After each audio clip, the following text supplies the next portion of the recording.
Okay, thank you for coming to my presentation today. Today I would like to introduce a paper that combines supervised and unsupervised learning in order to detect credit card fraud. This paper is written by Carcillo et al. In 2019, and yeah, let's start. I'll start to introduce the method. So the problem we are facing is very familiar, which is we detect a transaction of a credit card. We detect it is fraudulent or genuine based on the historical data that we get. And the biggest challenge for the predictive modeling for this method is that the customer behavior is very complicated, and it is and we should account for the customer behavior, and that is what this paper do. And also for the credit card fraud detection, uh, after years of research, the supervised, unsupervised, and semi-supervised learning have been implemented so that the problems can be tackled. And why the authors combine the supervised and unsupervised learning, because the supervised and unsupervised learning, they are complementary to each other.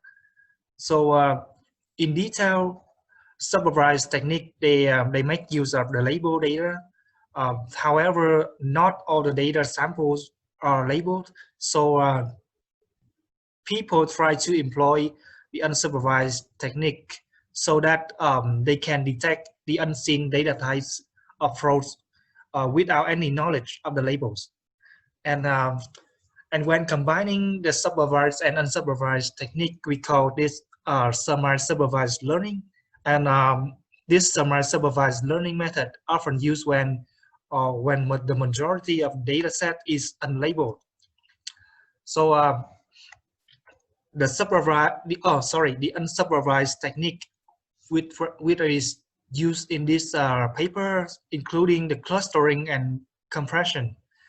And this paper is inspired by one approach proposed by Michenkova in 2014. This approach we call the best of both worlds.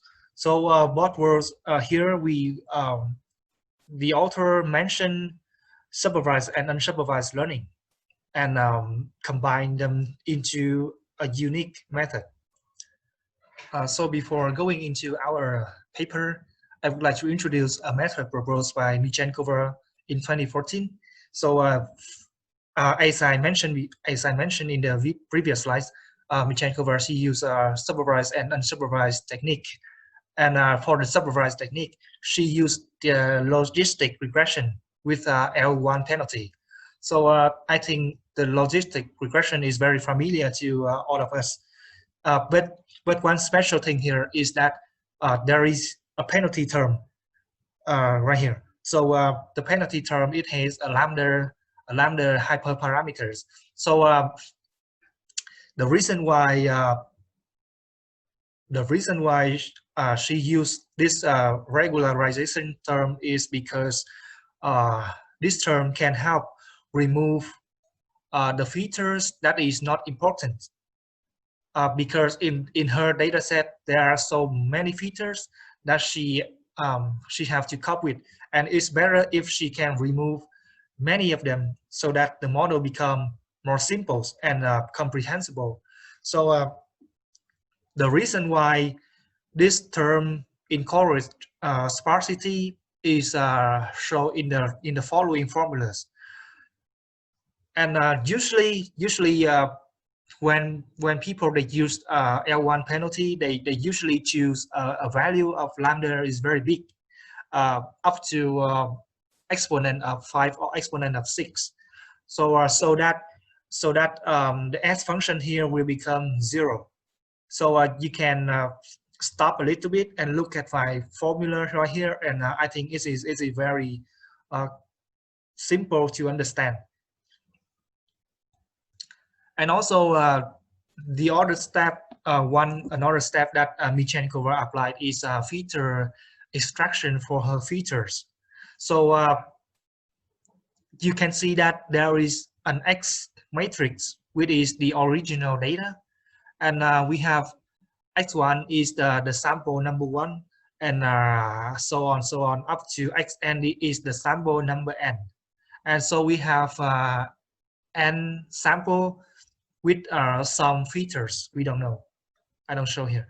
And after that, after achieving the original data matrix, she applied the outlier scoring functions. So actually, she used a set of scoring functions. You can see that the phi here is a set of scoring functions. So function number 1 and blah blah blah to function number m. So you can imagine that each function, each outlier scoring function, when we input the X matrix into it, it will transform the X matrix into new features. And therefore, when we apply m function, we will get new features, m new features. And by doing it, we get the new features, which is the outlier scores. And these new features, which is the outlier scores, will be aggregated with the original data, so so that the data will be augmented. And the augmented data will be used for logistic regression, as I mentioned in the previous slide, to predict the probability of fraudulent activities. And let's come back to our paper here. So Garcia, he used a set of outlier scoring functions, which is the Z-score model, the PC1, PCA-RE1, IF, and GM. So this model, you can imagine that this model is the phi that I mentioned right here. So phi 1 to phi m, this is phi 1, phi 2, phi 3, phi 4, and phi 5. So totally we have 5 outlier scoring models. And this is the interpretation of some of the model. So the Z-score model, this is a very familiar term in statistics. And also for PC1 and PCA-RE1, these models are derived from the principal component analysis. So principal component analysis is another technique that can help we remove unimportant features out of the data set, so that we can remove some features when we have too many features. And when talking about principal component analysis, we are talking about agent value and agent vectors. So you can review the linear algebra when necessary. So it out of scope, so I don't mention it here. But in short, I would like to emphasize that the PCA is one method that we can use to remove some features that we don't consider important. And also for the IF and GM, IF is isolation forest, and GM is Gaussian mixture. So because time is not allowed, I will not go into detail for these models. So another thing different from Michenkova approach is that our paper introduced a terminology called granularity. So what is granularity? Granularity is a term that accounts for the context of the card user. So for example, when we talk about global granularity, we consider all the transactions that we have in our data set as samples, and we transfer our samples to the outlier scoring functions so that we can get the outlier scores. And for the local granularity, we consider the samples in a card-based manner, which means that we gather the data, we group the data by card. user. So for example, if we have 100 card holders, we have 100 customers, we will have 100 of sub data sets. And also there is another granularity, which is the cluster granularity. And this is the intermediate level between global and local granularity. So this is an illustration of granularity. So you can see that this we have the data set of 5 customers, which is CH1 to CH5, and the value showing here is the the value shown here is the value of the amount of transaction. So for example, for customer number 1, there are 7 transactions, and the value here is the amount of expenditure. So firstly, I would like to talk about the global granularity. So the global granularity, we consider all the transactions as a whole, and so that we consider 26, 84, blah blah blah as the samples of the data set we are considering, and the global average for all the numbers here is 65.4. So when we consider global granularity, the customer number 2 will be alerted with fraudulent activities, because the customer number 2, there is a transaction with the value of 185, which is the biggest difference from the average. So this transaction is very, very suspicious. That's why we use the global granularity. And when we come to local granularity, we don't aggregate all the samples. We consider we calculate the average for each of the customer. So you can see the dotted line here is the average value for each customer, and by using local granularity, the customer number 3 will be alerted, because there is a transaction 110. When we subtract 110 to its average, it will yield the biggest values, and then the customer number 3 will be alerted. Okay, so and then the last granularity is the cluster granularity. We can do this by first do the clustering for our customers. So for example, I would like to cluster the data set into 2 groups. One group is the high average expenditure, which includes customer 1 and customer 2. And the other group is the low expenditure group, which includes the customer 3, 4, and 5. So in this case, when we cluster, the customer number 2 will be alerted, because the highest transaction will be biggest difference from the average value of the group. So for example, for group 1, we have the average value of transaction is 99.8, and therefore this transaction will be most suspicious, because the difference between 185 and 99.8 will be biggest. So this is the algorithm to calculate the outlier scores depending on the granularity.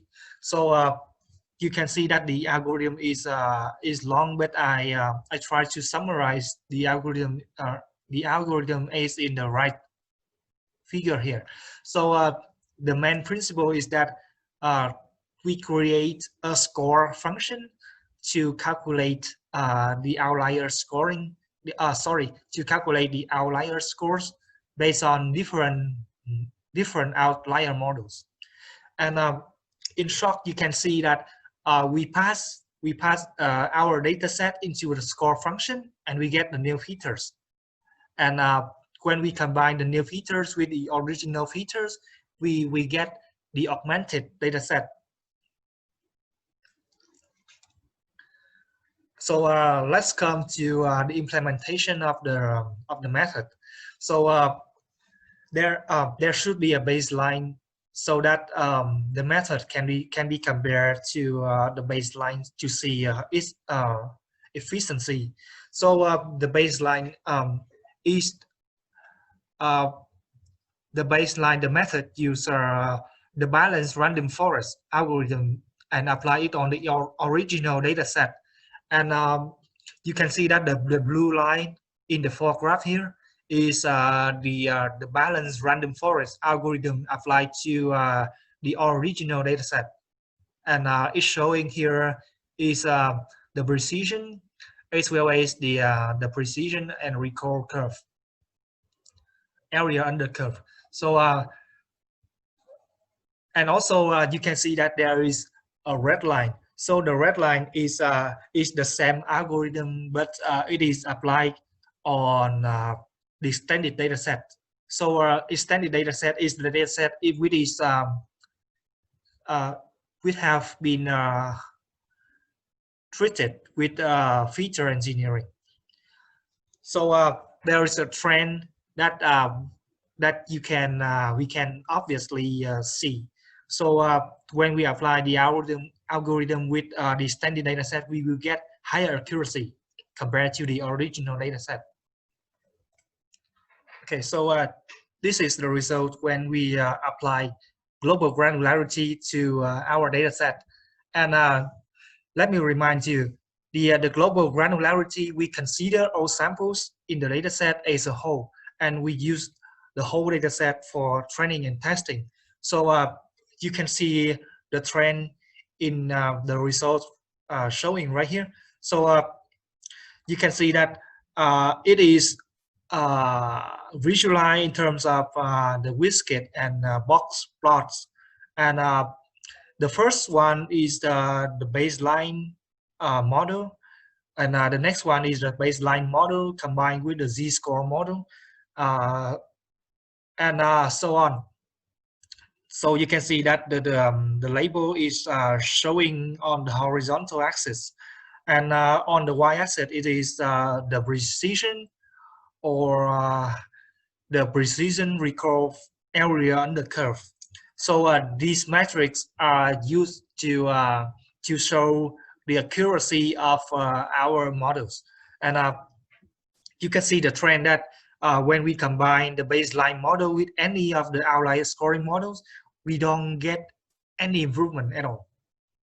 And especially the more outlier model we use, the lower accuracy we get. So for example, this is, you can see that the first one is the baseline models, and the last one is the model that we don't include the baseline, we just include the outlier scoring features, and the accuracy is very low. So that is the trend of this global granularity. So coming to the local granularity, we can also see a similar pattern compared to the global granularity. So what does it mean? It means that you can compare the outlier scoring models to the baseline, and you can see that the baseline perform the best, and the outlier scoring models do not give any improvement on the accuracy. So although the accuracy of the outlier scoring models combined with the baseline model is not high, we can see that the IF models still perform very good. And also you can also see that when we come to the graph C and D, so the difference between graph AB and graph CD is that graph AP is tested on a small data set, and graph CD is the result that is tested on the larger data set. So you can see that in the bigger data set, the model PCA-RE perform very well. And when it comes to cluster approach, we can see that the baseline model still perform the best, except for the graph D showing here. And you can also notice that the cluster is changing from 10 cluster to 5,000 clusters, and yeah, and the same to the global granularity and local granularity. When we apply clustering, it doesn't improve the accuracy of the baseline model. So except for the gravity, of course. So because of this problem, because of the low accuracy of the outlier scoring models, the authors conducted further analysis which used random forest to select to calculate the degree of relevance for the outlier scoring model features. And after conducted this analysis, the authors agreed to use the PC1 features and the PC1 outlier scoring models and the GM2 models to augment the data set. And this is the result after the data set is augmented. So you can see that except for the first precision matrix, the other matrix is improved. The other metrics are improved very obviously. So for example, for the AUCPR, for the small test set, for the smaller test data set, we can see that the clusters accuracy of the clustering methods is improved compared to the baseline models. And similarly for the precision metrics for the larger data set. Same thing with the GM2 outlier scoring model. You can see that the clustering method improves the accuracy. And actually, when we apply the outlier scoring models to our features, we in other words, when we get outlier score features and we apply to our models, usually the accuracy is deteriorated, as you can see in this case. The outlier scoring models combined with the baseline model perform worse than the baseline model. And also for this paper, the authors cannot explain the inconsistency between top 100 precision and top 5,000 precision recall. So you can see that the graph A and D here, they show a contrary pattern, and this is one of the points that the authors cannot explain for this paper. And also you can see that you can see that after the data set is augmented, there is some improvement in AUCPR for the smaller data set, and the precision for the larger data set. It cannot still improve the precision for the smaller data set. So this is showing that there are still some limitations for this approach, and therefore there are still many things that other researchers can improve on this method. And thank you for your attention. That is all for my presentation.